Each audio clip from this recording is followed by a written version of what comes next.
Very good morning church, शुभ सुबह।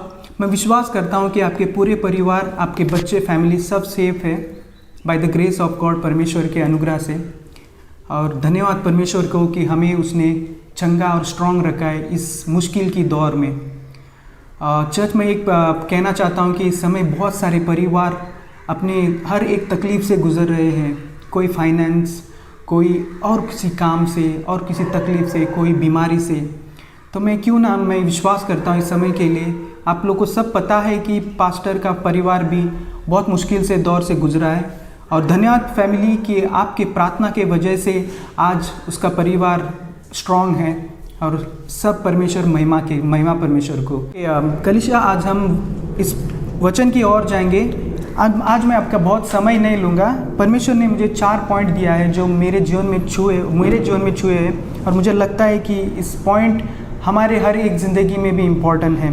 क्यों ना इसे स्टार्ट करने से पहले हम प्रार्थना करेंगे इस समय के लिए। ओ थैंक यू लॉर्ड, धन्यवाद प्रभु इस समय के लिए। परमेश्वर, हम प्रार्थना करते कहते हैं प्रभु आप महान पिता हो प्रभु। धन्यवाद प्रभु इस समय के लिए प्रभु मैं विश्वास करता हूँ, कहता हूँ प्रभु इस 4 बिंदु परमेश्वर जो मैंने लिया है परमेश्वर, जो आपकी ओर से मुझे मिले प्रभु, मैं विश्वास करता हूँ इस बिंदु को भी लोगों को मन में छू जाएगा परमेश्वर। और परमेश्वर हम परमेश्वर जो भी हम गलत करते, जो भी हम गलत सोचते, जो भी हम परमेश्वर अपने दुनियादारी में जाते, हम वो परमेश्वर बंद करेंगे परमेश्वर। और परमेश्वर हम एक नया दौर में चलेंगे परमेश्वर। प्रभु मुझे इस वचन जब मैं बताता हूँ परमेश्वर, मुझे सामर्थ, शक्ति और हिम्मत देना परमेश्वर। और प्रभु मुझे परमेश्वर डगमगा मत देना परमेश्वर। धन्यवाद प्रभु इस वचन के 4 पॉइंट के लिए प्रभु। Thank you Lord. ये प्रार्थना यीशु मसीह के नाम से, आमीन। ओके कलीसिया, मैं पहला मेरा ये पॉइंट है।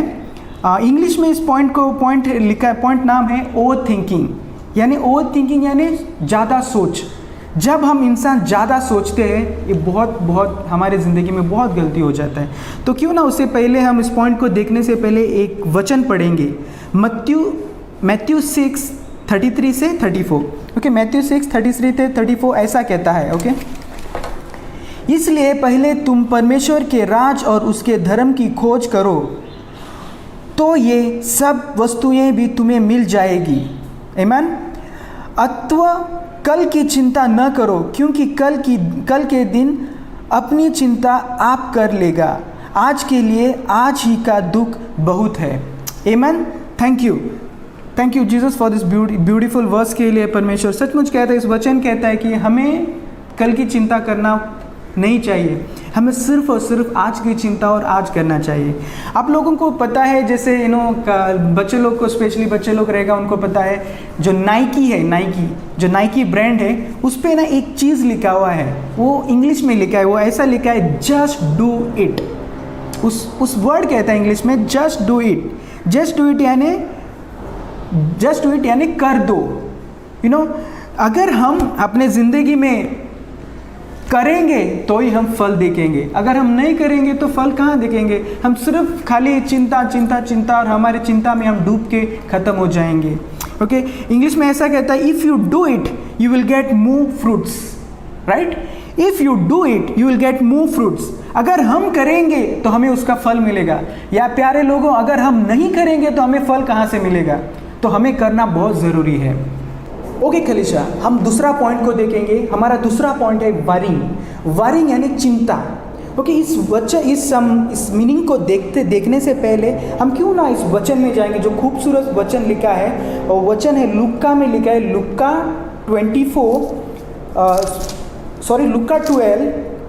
वचन और 24 वचन ऐसा कहता है, कौवों पर ध्यान दो, वे न बोते हैं न काटते हैं, न उनके भंडार और न उनके खाते होते हैं, तो भी परमेश्वर उन्हें पालता है।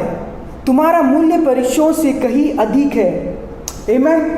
सचमुच क्या हम जानवर, जो पक्षी, उनसे भी बहुत नीचे हैं? नहीं, हम परमेश्वर के बच्चे, परमेश्वर ने हमें बनाया है, तो हमें इम्पोर्टेंस बहुत है। अगर परमेश्वर इन जानवरों को पाल सकता है बिना कोई वरी, बिना कोई चिंता के, तो हम कौन हैं? तो हमें चिंता करना बहुत ज़रूरी, चिंता नहीं करना चाहिए। एक संस्कृत में एक शब्द लिखा है, चिंता चिता के समान होता है। क्या होता है? चिंता चिता के समान होता है। ओके, जितना चिंता करोगे उतना अपने आप को खोखला करते जाओगे। जितना हम चिंता करोगे, दिन भर अगर हम चिंता करेंगे, अपने आप को खोखला होते जाएंगे।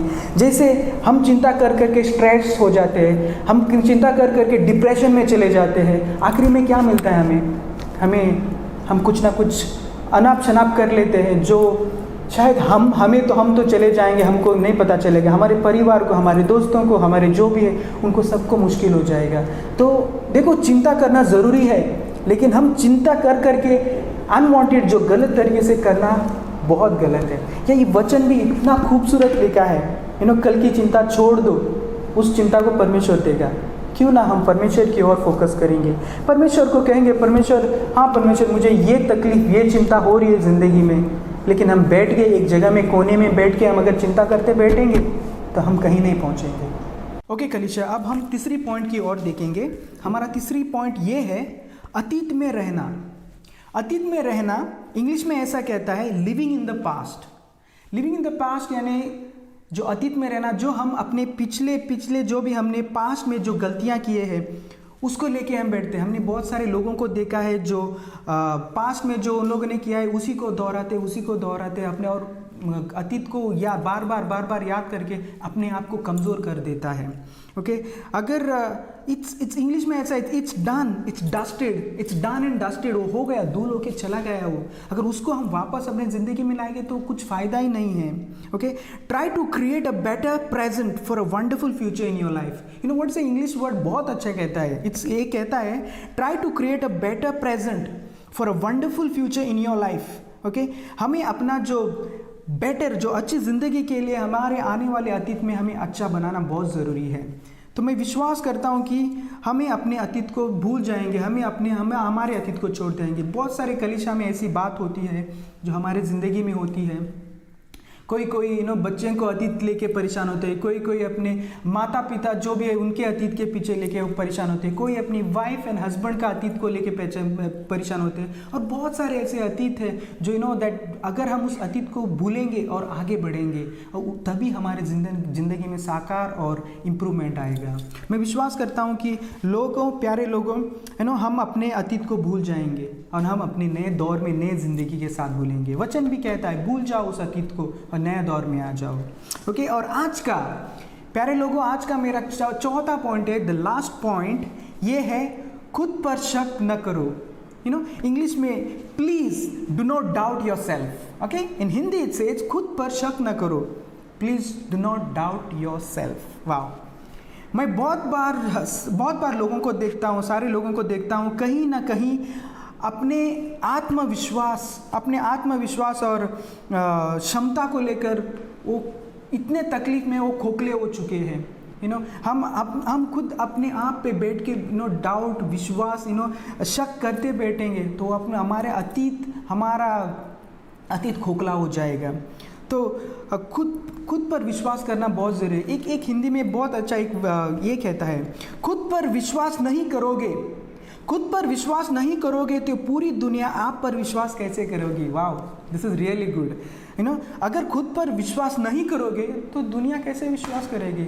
अगर मैं कुछ करना चाहता हूँ, अगर मुझ पे खुद विश्वास नहीं है तो सामने वाले पे क्या विश्वास रहेगा। कभी भी अपने आप पे कॉन्फिडेंस रहना बहुत ज़रूरी है। तो प्यारे लोगों, मैं विश्वास करता हूँ कि हम अपने ऊपर डाउट नहीं करेंगे, अपने पर शक न करेंगे। Okay, so stop doubting your self. Okay, so start having confidence in your self and in your abilities. हमें हमारी क्षमता पे, हमारी एबिलिटीज़ पे हमें जानना बहुत ज़रूरी है। एवरीबडी इन दिस वर्ल्ड, हमारे हर एक लोगों के पास वो क्षमता है, लेकिन हम अपनी क्षमता को पहचानना भूल जाते हैं। ओके, हम खाली अपने डाउट को लेके बैठ जाते हैं। मेरे प्यारे भाई और बहनों, हमें अपना डाउट को छोड़ देना चाहिए, हमें खुद पर शक करना नहीं चाहिए। अगर हम अपने आप पर शक करेंगे तो हम कहीं नहीं जाएंगे। और मैं विश्वास करता हूँ इस समय के लिए मेरे प्यारे चर्च, इस 4 पॉइंट को आप लोग को भी आपके जीवन में इम्पोर्टेंट होगा। मुझे पता है इस पेंडेमिक में हम बहुत सारे दौर से गुजर रहे हैं, तो मुझे लगा ये पॉइंट हमारे ज़िंदगी में बहुत महत्व है। स्पेशली आपको मैं याद करता हूँ, फर्स्ट पॉइंट है ओवर थिंकिंग यानी सोचना।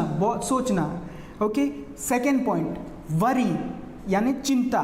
Third point living in the past अतीत में रहना, और लास्ट पॉइंट है खुद पर शक करना,